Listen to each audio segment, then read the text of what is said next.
오해는 커피 한 잔이면 풀릴지 몰라도 넌 커피가 아니라 내 인생을 바꿨어. 그녀는 매일 아침 내게 커피를 내렸습니다. 거품 위엔 늘 달콤한 향이 피어올랐죠. 그 향이 사랑이라고 믿었지만 결국 그건 배신의 냄새였습니다. 10년의 결혼, 완벽하다고 믿었던 시간. 하지만 진실은 너무도 평범한 일상 속에 숨어 있었습니다. 부엌의 작은 커피잔 하나. 그 안에 모든 거짓과 사랑의 흔적이 함께 섞여 있었죠.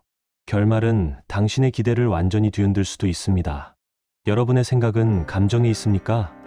댓글로 남겨주세요. 구독과 좋아요도 잊지 마세요.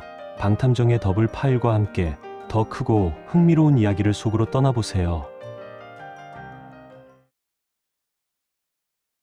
저는 올해 42살의 김현수입니다. 서울 송파구의 중층 아파트에서 살고 있고 건설회사에서 프로젝트 매니저로 일하고 있습니다. 10년 전 지금의 아내 박지민을 만났고 그녀의 부드러운 말투와 따뜻한 성격에 끌려 결혼했습니다. 아이는 없지만 둘만의 시간을 소중히 여기며 살았습니다. 누가 봐도 우리 부부는 서로를 존중하고 취미도 함께 즐기는 이상적인 부부였습니다. 아침마다 지민은 제가 출근하기 전 커피를 내리고 작은 빵 상자를 곁에 놓았습니다. 그건 단순한 식사가 아니라 우리 사이의 의식 같은 것이었습니다. 회사 동료들은 그 향기를 맡고 아내가 직접 내린 거냐고 묻곤 했고 저는 그렇다고 답하며 조금의 자부심을 느꼈습니다. 그러던 어느 날 커피 잔 바닥에 붙은 스티커 하나가 눈에 들어왔습니다. 어제 너무 행복했어요. 처음에는 지민이 장난삼아 붙인 건가 싶었습니다. 하지만 그 글씨체가 지민의 것과 조금 달랐습니다. 며칠 뒤 또 다른 스티커가 붙어 있었습니다. 지민 씨는 세상에서 제일 맛있어요. 그건 누가 봐도 내 아내를 부르는 낯선 호칭이었습니다. 가슴속이 서늘해졌습니다. 도시락을 열던 그날처럼 이번엔 커피의 향이 익숙하지 않았습니다. 분명 같은 원두인데 맛이 달랐습니다. 쓴맛 대신 달콤한 향이 맴돌았고 그 달콤함이 왠지 불쾌했습니다. 그날 저녁 집에 돌아와 조심스레 물었습니다. 오늘 커피에 붙은 스티커 뭐야? 지민은 당황한 기색 없이 웃으며 대답했습니다. 요즘 당신한테 고마운 마음이 많아서 그냥 적어본 거야. 그 목소리는 평소와 다르지 않았고 그녀의 표정에도 거짓말의 흔적은 보이지 않았습니다. 하지만 이상하게도 그날부터 모든 것이 의심스러워졌습니다. 우리는 결혼 내내 편지나 메모 같은 걸 주고받은 적이 없었습니다. 사소한 일도 문자나 전화로 이야기하던 사람이 갑자기 스티커에 감정을 담기 시작했다는 게 이상했습니다. 그 후로 지민의 행동이 조금씩 달라졌습니다. 새 향수, 새 요가복, 새 헤어스타일, 모두 처음 보는 것들이었습니다. 예전에는 단정하고 편안한 옷차림으로 집에서 일을 하던 사람이 이제는 아침마다 머리를 곱게 말리고 립스틱을 바르며 외출했습니다. 요즘 일이 많아서 클라이언트 만날 일이 잦아. 그녀는 항상 그렇게 설명했지만 그 설명은 점점 익숙한 거짓말처럼 들렸습니다. 하루는 커피 향이 더 진하게 느껴져서 무심코 물었습니다. 오늘은 향이 좀 다르네. 그녀는 미소를 지으며 말했습니다. 그냥 새 원두야. 당신도 좋아할 줄 알았는데. 그 순간 나는 모른 척 웃었지만 속에서는 무언가가 조용히 금이 가고 있었습니다. 지민은 예전과 똑같이 커피를 내렸고 나는 그 향을 들여마시며 출근했습니다. 그러나 그 향은 더 이상 집의 향이 아니었습니다. 내 손에 들린 컵이 낯설게 느껴졌고 그때부터 나는 매일 아침 그 낯선 향과 함께 출근했습니다. 지금 생각해보면 그게 모든 것의 시작이었습니다. 그래도 일상은 여전히 평소와 다름없이 흘러갔습니다. 아침이면 지민은 부엌에서 커피를 내리고 빵 상자를 정성스레 포장했습니다. 나는 샤워를 마치고 나와 커피 한 모금을 마시며 출근 준비를 했고 저녁엔 함께 드라마를 보거나 밥을 먹으며 시간을 보냈습니다.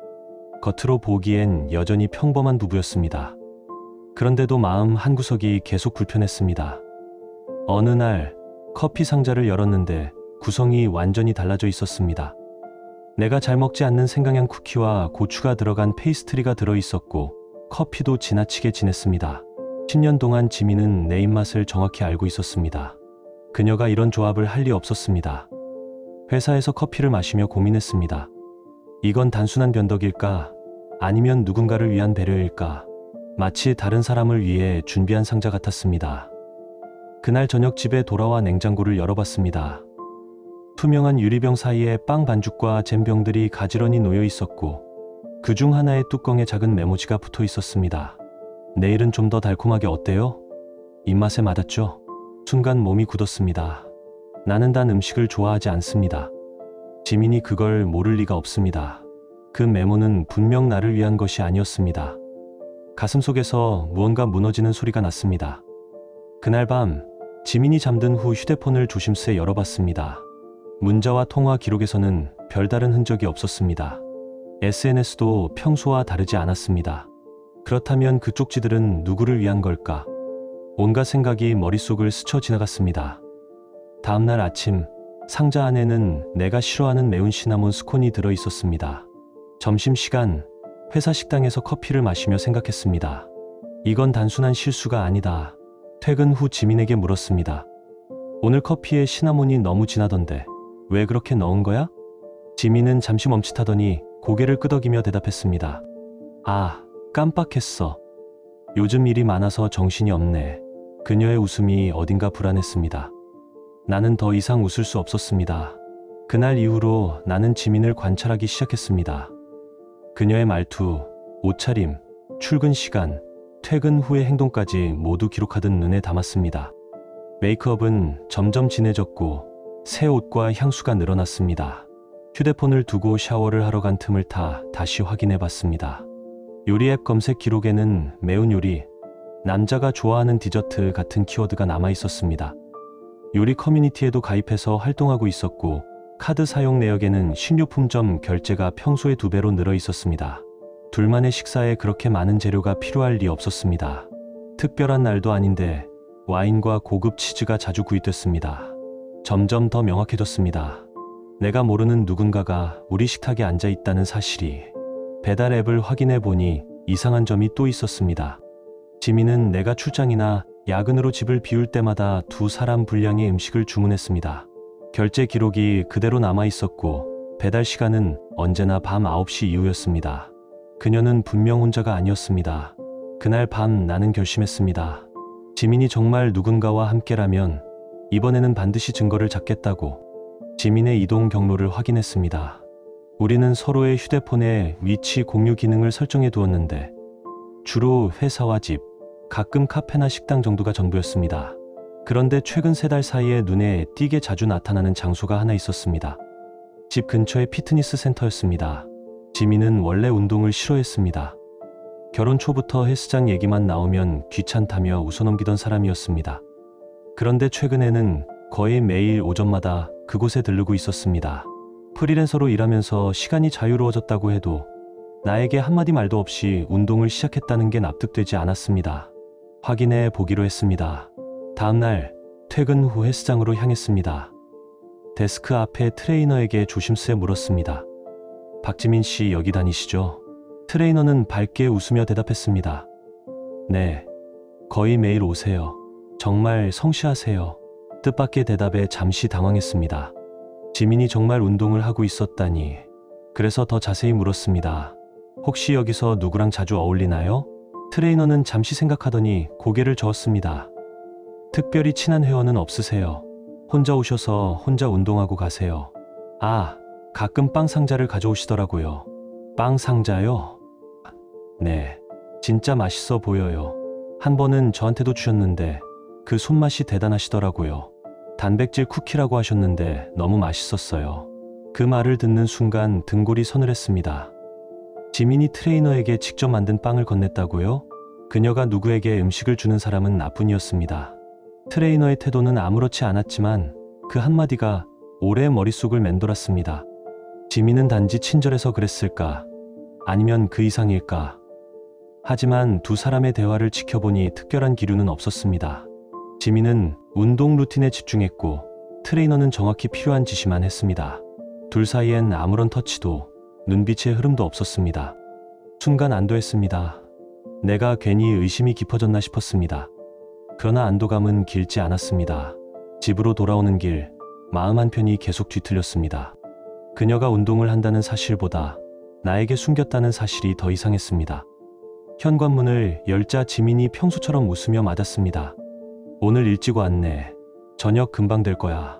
그녀의 표정은 아무 일 없다는 듯 밝았습니다. 그러나 그 미소가 이제는 믿기지 않았습니다. 모든 게 연기처럼 느껴졌습니다. 이게 단순한 착각일까? 아니면 내가 모르는 세계를 그녀가 살아가고 있는 걸까? 그날 밤도 평소처럼 밥을 먹고 TV를 보며 하루를 마무리했지만 마음은 이미 다른 곳을 향해 있었습니다. 그리고 며칠 뒤 나는 결정을 내렸습니다. 더는 추측으로만 살 수 없다고. 그래서 아파트 관리실을 찾아가 현관 복도의 공용 CCTV 영상을 열람했습니다. 그 영상 속에는 내가 모르는 남자가 거의 매일 같은 시간, 오전 11시 즈음에 우리 집 앞에 서 있었습니다. 검은색 유니폼을 입고 상자를 들고 있었고 약 1시간 후에야 나갔습니다. 택배 기사처럼 보였지만 이상했습니다. 우리 집에는 그렇게 자주 배달이 오지 않습니다. 게다가 같은 남자가 매일 같은 시간에 온다는 건 우연이 아니었습니다. 영상을 일주일치 모아보니 그는 월요일부터 금요일까지 빠짐없이 나타났습니다. 어떤 날은 포장된 음식 상자를, 어떤 날은 작은 선물 상자를 들고 있었습니다. 더 이상 부정할 수 없었습니다. 그가 올 때마다 지민이 현관문을 미리 열고 기다리고 있었다는 사실을. 지민은 마치 누군가를 기다리기라도 하듯 정갈하게 옷을 차려입고 화장을 하고 있었습니다. 나는 아무렇지 않은 척 물었습니다. 요즘 뭐 자주 시키나 봐. 배달 오는 소리가 자주 들리던데. 지민은 미소를 지으며 대답했습니다. 가끔 샐러드나 커피 같은 거 시켜 먹어. 그 말은 거짓이었습니다. 공용 CCTV 영상에 찍힌 건 그런 배달이 아니었으니까요. 그날 이후 나는 휴가를 냈습니다. 직접 눈으로 확인해야겠다고 결심했죠. 평일 오전 10시쯤 검은색 유니폼을 입은 남자가 단지 입구로 들어왔습니다. 손에는 종이 상자를 들고 있었고 키가 크고 젊었습니다. 그는 우리 집 앞에서 초인종을 눌렀습니다. 잠시 후 문이 열리자 지민은 문을 열며 환하게 웃었습니다. 두 사람은 짧게 서로를 바라보다가 팔을 맞잡았습니다. 단순한 인사가 아니었습니다. 오랜 연인 사이에서만 나올 그 눈빛과 몸짓이었습니다. 그는 상자를 건네며 자연스레 안으로 들어갔고 문이 닫히기 직전까지 두 사람의 손끝이 떨어지지 않았습니다.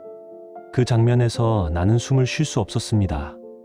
가슴이 무너져 내리는 소리가 실제로 들리는 듯했습니다. 다음날 아침 지민이 샤워를 하러 간 사이 식탁 위에 놓인 휴대폰에서 알림 소리가 들렸습니다. 화면에 뜨는 문구는 이랬습니다. 형우 택배 오늘 커피 진짜 미쳤어요. 달콤함이 아직 남아요. 그 순간 심장이 쿵 내려앉았습니다. 형우 택배. CCTV 속 그 남자의 이름이었습니다.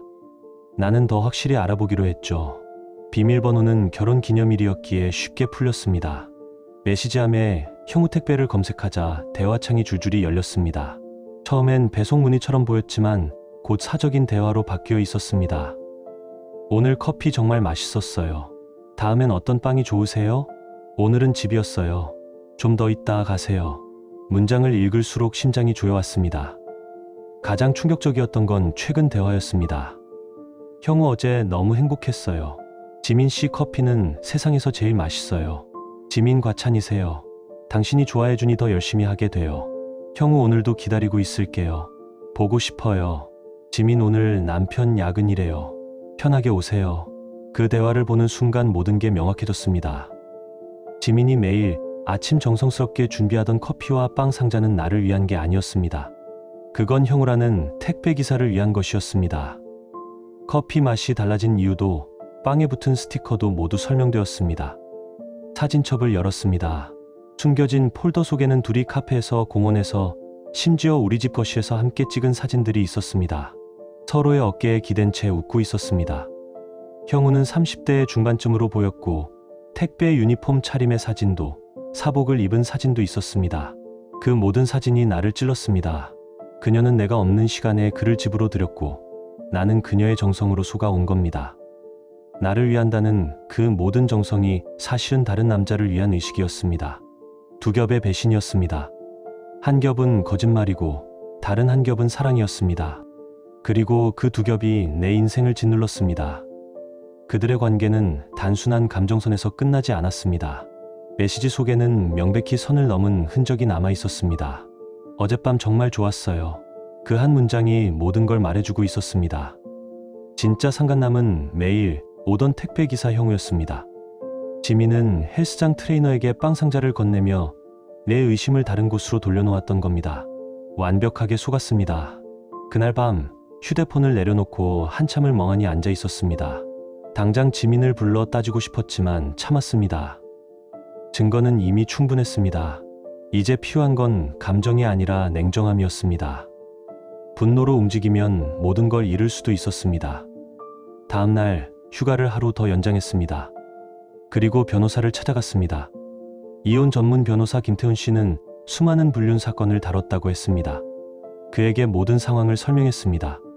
지민의 휴대폰에서 캡처한 메시지들과 CCTV 영상을 보여주자 그는 고개를 끄덕였습니다. 상간자 손해배상 청구가 가능합니다. 증거가 확실하니 승소 가능성이 높습니다. 부인과의 이혼 소송에서도 유리하실 겁니다. 그 말에 머리가 조금은 맑아졌습니다. 이제 복수는 감정이 아니라 절차였습니다. 나는 본격적으로 준비를 시작했습니다. 먼저 지민의 카드 내역을 확인했습니다. 최근 몇 달 사이 명품 매장과 고급 레스토랑 결제가 눈에 띄게 늘어났습니다. 그 시점은 대부분 내가 출장 중이거나 야근을 하던 날이었습니다. 결국 내 월급으로 그 남자와의 시간을 산 셈이었습니다. 형우의 흔적도 추적했습니다. SNS 계정에는 오늘도 특별한 배송이라는 글과 함께 사진이 올라와 있었습니다. 커피잔, 리본이 달린 상자, 그리고 우리 아파트 단지를 배경으로 찍은 사진들이었습니다. 나는 손이 떨렸습니다. 더 놀라운 건 그의 근무지가 우리 구역이 아니라는 사실이었습니다. 원래는 다른 지역 담당이었는데 스스로 배달 루트를 바꿔 우리 집이 포함되도록 조정했던 겁니다. 그건 명백한 회사 규정 위반이었습니다. 변호사는 말했다. 그 부분도 중요한 증거가 됩니다. 직무를 악용한 불륜이라면 회사에서도 징계가 가능하죠. 이제 모든 퍼즐이 맞춰졌습니다. 지민은 내 신뢰를, 형우는 자신의 직업을 이용했습니다. 그들의 관계는 단순한 감정이 아니라 계획적이었습니다. 나는 재산 상황도 정리했습니다. 아파트는 결혼 전 제 명의로 구입했고 대출도 이미 상환한 상태였습니다. 공동재산이라 부를 만한 건 결혼 후 함께 모은 예금뿐이었습니다. 변호사는 덧붙였습니다. 불륜이 명백히 입증되면 재산 분할에서도 법원은 피해자 쪽에 유리한 판단을 내립니다. 모든 증거를 손에 쥔 그날 밤 오랜만에 숨을 고를 수 있었습니다. 법은 차갑지만 그 차가움이 오히려 위로가 됐습니다. 그러나 마음 한구석은 여전히 무너져 있었습니다. 10년의 결혼, 함께 웃던 기억들, 그 모든 게 거짓으로 덮여 있었다는 사실이 견딜 수 없었습니다. 변호사 사무실을 나서며 마지막으로 물었습니다. 지민에게 지금 당장 말하지 않아도 될까요? 김 변호사는 단호히 대답했습니다. 절대 안 됩니다. 미리 알리면 증거를 없앨 수 있습니다. 끝까지 아무 일 없는 듯 행동하세요. 나는 고개를 끄덕였습니다. 복수는 이제 시작이었습니다. 변호사의 말이 귓가에 맴돌았습니다. 지금 알리면 증거를 없앨 수도 있습니다. 모든 게 준비되면 그때 한 번에 끝내세요. 나는 그대로 따르기로 했습니다. 휴가가 끝나고 회사로 돌아갔지만 일은 손에 잡히지 않았습니다. 매일 아침 지민이 내민 커피 상자를 받을 때마다 속이 뒤틀렸습니다. 이제 그 커피가 누구를 위한 것이었는지 나는 알고 있었으니까요. 모든 준비를 마친 뒤 드디어 행동에 나섰습니다. 먼저 형우에 대한 손해배상 소송을 제기했습니다. 그리고 동시에 그의 회사에 진정서를 제출했습니다. 진정서에는 형우가 근무 중 불륜 관계를 유지하며 퇴사 차량과 유니폼을 사적으로 이용했다는 내용이 담겨 있었습니다. 일주일 후 택배회사 인사팀에서 연락이 왔습니다. 내부 조사를 진행한 결과 형우 씨가 근무 시간에 허가되지 않은 지역을 반복적으로 방문한 것이 확인됐습니다. 결과는 명백했습니다. 그는 즉시 정직 처분을 받고 다른 지역으로 발령 조치됐습니다. 하지만 거기서 끝나지 않았습니다. 조사 도중 형우가 다른 고객에게도 부적절한 접근을 했다는 증언이 나왔고 결국 해고됐습니다. 그날 오후 형우에게 전화가 왔습니다. 분노에 찬 목소리였습니다. 당신 때문에 직장 잃었습니다. 이게 무슨 짓이에요? 우리 서로 좋아했을 뿐이에요. 나는 차분히 대답했습니다. 서로 좋아해서 유부녀를 만났다는 거요? 남의 가정을 무너뜨려 놓고 피해자인 척하지 마세요. 법정에서 보죠. 전화를 끈 차 가슴속 어딘가가 시원해졌습니다. 복수의 첫걸음이 성공한 순간이었습니다. 이제 남은 건 지민뿐이었습니다. 그날 저녁 평소보다 일찍 귀가했습니다. 부엌에서는 칼질 소리가 들렸습니다. 지민은 평소처럼 저녁을 준비하며 말했습니다. 오늘 일찍 왔네? 피곤해 보여. 그 다정한 목소리가 이젠 가식으로 들렸습니다. 나는 아무 말 없이 서류 봉투를 꺼내 테이블 위에 올려놨습니다. 이게 뭐야? 열어봐. 지민은 봉투를 열었습니다. 그 안에는 이혼 소장과 함께 내가 모은 모든 증거들이 들어 있었습니다. 메시지 캡처, 사진, CCTV 화면. 그녀의 얼굴이 순식간에 하얗게 질렸습니다. 택배 기사와의 관계, 내 돈으로 산 명품 선물, 내가 없는 시간에 우리 집에서 만난 것까지 다 알고 있어. 내 말에 지민은 입술을 떨며 중얼거렸습니다. 오해야 진짜 한순간이었어. 우리 관계를 이렇게 망치고 싶지 않았어. 나는 비웃음을 터뜨렸습니다. 오해, 수십 통의 메시지와 사진이 있는데 한순간이라고. 몇 달을 속이고 내 등 뒤에서 그 남자와 웃었잖아. 지민은 결국 무릎을 꿇었습니다. 한 번만 용서해줘. 다시는 안 그럴게. 진심이야. 나는 그녀를 내려다보며 말했습니다. 늦었어. 이미 소송은 시작됐어. 형우는 해고됐고 너와의 이혼도 진행 중이야. 법이 판단해 줄 거야. 지민은 믿을 수 없다는 표정으로 물었습니다. 형우가 해고됐다고? 당신이 그랬어. 어떻게 그럴 수 있어? 나는 단호히 대답했습니다. 그럴 수 있고 말고. 그게 당연한 결과야. 그리고 너도 마찬가지야. 나는 고개를 돌려 창문 밖을 바라봤습니다. 이 집은 내 명이야. 내일부터 이곳에 있을 자격은 없어. 지민은 울부짖었지만 내 마음은 단단했습니다. 더는 그녀의 눈물에 흔들리지 않았습니다. 문을 닫고 나가는 소리가 들렸고 집 안은 조용해졌습니다. 10년 동안 쌓인 거짓이 드디어 사라진 자리에는 낯선 평화가 남았습니다. 그리고 나는 천천히 숨을 내쉬었습니다. 이제 진짜 끝이다. 그날 밤 지민은 서둘러 짐을 싸서 친구 집으로 옮겼습니다. 현관문이 닫히는 순간까지 울먹이는 목소리가 들렸지만 내 마음은 이미 식을 대로 식어 있었습니다. 시간이 흘러 재판은 생각보다 빨리 끝났습니다. 법원은 분명한 불륜 증거를 인정했고 지민에게 명백한 과실이 있다고 판단했습니다. 위자료로 5천만 원을 지급하라는 판결이 나왔고 공동 재산 분할에서도 7대 3의 비율로 내 쪽에 유리한 결정을 내렸습니다. 형우에 대한 손해배상 청구 소송도 승소했습니다. 판결문에는 3천만 원의 위자료가 적혀 있었습니다.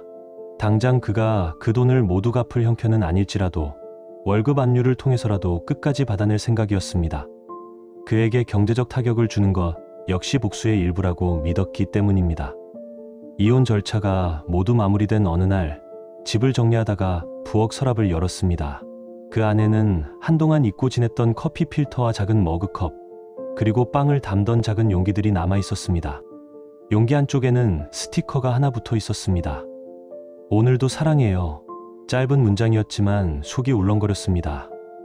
이 문장이 더 이상 사랑이 아니라 거짓의 증거처럼 보였습니다. 잠시 망설이다가 지민에게 전화를 걸었습니다. 무슨 일이야? 지민의 목소리는 한껏 가라앉아 있었습니다. 마지막으로 할 말이 있어서. 말해봐. 나는 잠시 숨을 고르고 말했습니다. 내가 내린 그 커피가 결국 진실을 다 알려줬어. 한동안 침묵이 흘렀습니다. 현수야, 정말 미안해. 내가 잘못했어. 다시 시작할 순 없을까? 나는 길게 한숨을 내쉬었습니다. 오해는 커피 한 잔이면 풀릴지 몰라도 넌 커피가 아니라 내 인생을 바꿨어. 수화기 너머로 흐느끼는 소리가 들렸지만 더는 들으려 하지 않았습니다. 전화를 끊고 현관으로 나가 부엌 서랍에서 꺼낸 용기들과 컵을 한꺼번에 쓰레기 봉투에 넣었습니다. 한때는 사랑의 증표였지만 이제는 배신의 잔재일 뿐이었습니다. 봉투를 단단히 묶고 쓰레기통에 내던졌습니다. 이제 내 커피는 내가 내린다.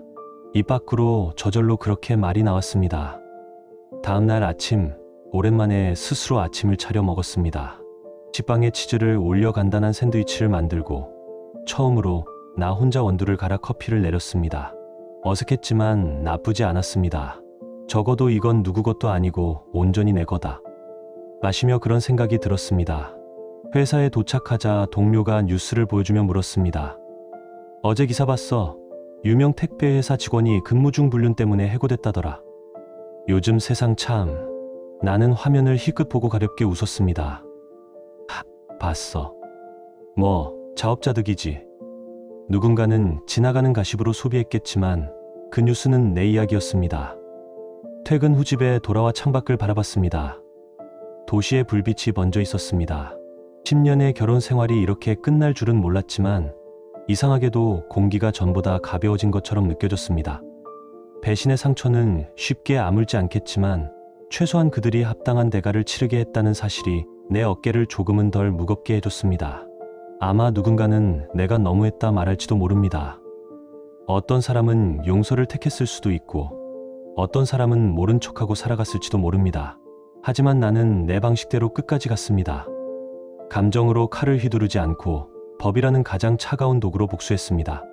그들의 직장을 빼앗고 지갑을 가볍게 만들고 얼굴을 들고 다니기 힘들 만큼의 낙인을 남겼습니다.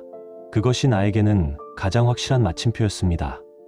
이제 내 인생의 주인공 자리는 다시 내 손에 돌아왔습니다. 누군가를 위해 커피를 내리던 부엌에서 나는 비로소 나 자신을 위해 커피를 내리고 있습니다. 그 정도면 이 지독한 이야기의 끝으로는 충분하다고 느껴졌습니다. 지금 당신의 마음은 어떤가요? 이야기를 읽으며 떠오른 감정이나 생각이 있다면 댓글로 나눠주세요. 당신의 진심 어린 한마디가 누군가에겐 큰 위로가 될 수 있습니다. 이 짧은 이야기 속에 작은 온기나 잊고 지낸 감정 하나라도 담겨 있었다면 그것만으로 이 이야기는 충분히 의미 있는 시간이었을 거예요. 좋아요와 구독 그리고 공유는 이런 따뜻한 이야기가 더 많은 사람의 하루에 조용히 스며들 수 있는 힘이 됩니다. 함께 해주셔서 고맙습니다. 당신의 하루에도 조용한 평안과 따뜻한 사람이 함께하길 진심으로 바랍니다.